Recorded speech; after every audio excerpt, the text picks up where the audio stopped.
My name is Mike Halliwell. My Muslim name is Mikhail Yahya. I was born in 1957 in the town of South Shields, although I spent most of my formative years in the neighbouring town of Jarrow. I have a family. My wife and my 3 sons and I were all English. On my way, fulfill my dreams. I couldn't say no time for change. My journey to Islam began many years ago. Worked in the police service at the crime prevention department. I used to visit local communities, including the local Muslim community, and give them crime prevention advice. I always had a love for Muslim people. I found them very positive and very happy people, and I was always very defensive whenever I heard Islam criticised, even though I didn't know an awful lot about it.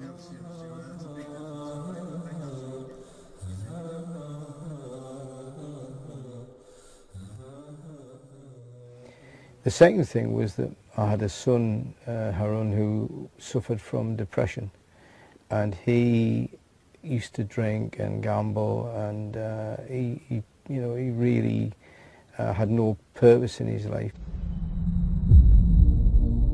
What are we doing here, and where are we gonna go?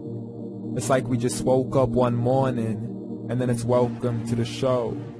Don't ask any questions, just go with the flow. Make as much money as you can, and try your best not to get broke.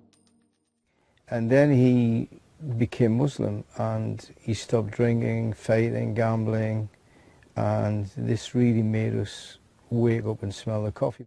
I just need to know, is there more to the cycle than growing and getting old? Living and dying just to leave behind a happy home and a whole lot of property that somebody else is going to own. I just really need to know before the casket's closed. We asked ourselves, look, what could have had such an amazing impact on our son? What is it about Islam that could change a person from such a negative way of living to such a positive way of living? If you ask my wife, what has Islam done for you? She will say, well, it gave me my son back.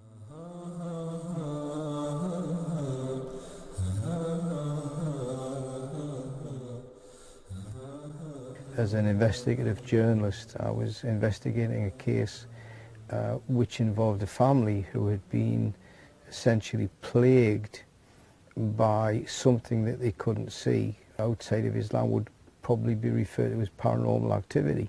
And this family had some sort of invisible entity in their home that was stalking them, and it was witnessed by police officers and other professional people, journalists, who just could not explain the things that they were seeing and hearing.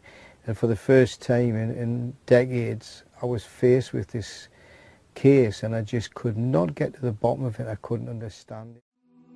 Michael Halliwell, he's a very prolific author on the topic of the jinn.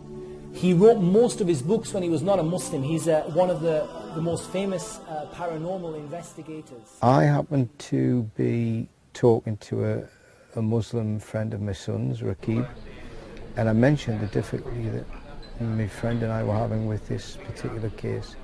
And he asked me if I had a copy of the Quran, and I said yes, so I went and got it. And he asked me to turn to a particular chapter, or surah as they're called in Islam, the chapter of the jinn. And as I started to read about them, I realized that these invisible entities were responsible for a lot of the paranormal activity that we see in this world, or the inexplicable events that we're faced with. And not only that, they explained perfectly what was happening in this particular case down south that we were investigating. And I realized that, you know, for 1,500 years, people have been researching the supernatural, the preternatural, the paranormal, and all the time the answers that we've been seeking were right there in the Quran from the very beginning.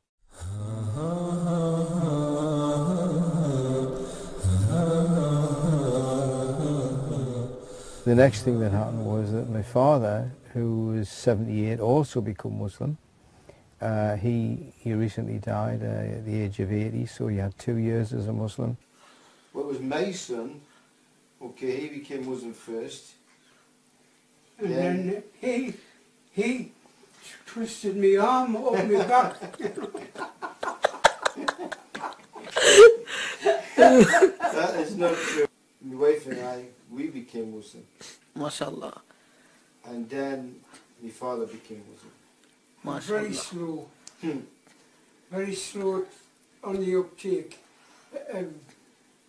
Reading, you know, the Quran and the book about Muhammad. Then, after that, other people in the family took an interest in Islam, and there was someone else reverted, and so it was like this chain reaction of individuals in the family, one by one. The reactions to our reversion to Islam have been interesting. In terms of my readers, people who read me newspaper articles, my books, the reaction has been extremely positive. We've had a tremendous amount of support, my wife and I, since we became Muslims. And there are organisations throughout the northeast, such as the Islamic Diversity Centre, which provides great support for new Muslims. Islam is a very strong, cohesive bond amongst the individuals who embrace it, and so you find yourself continually, despite the lack of alcohol and drugs and cigarettes and everything else, despite that, you find yourself continually being asked out to family gatherings, to restaurants. There's a very, very active social participation aspect to Islam.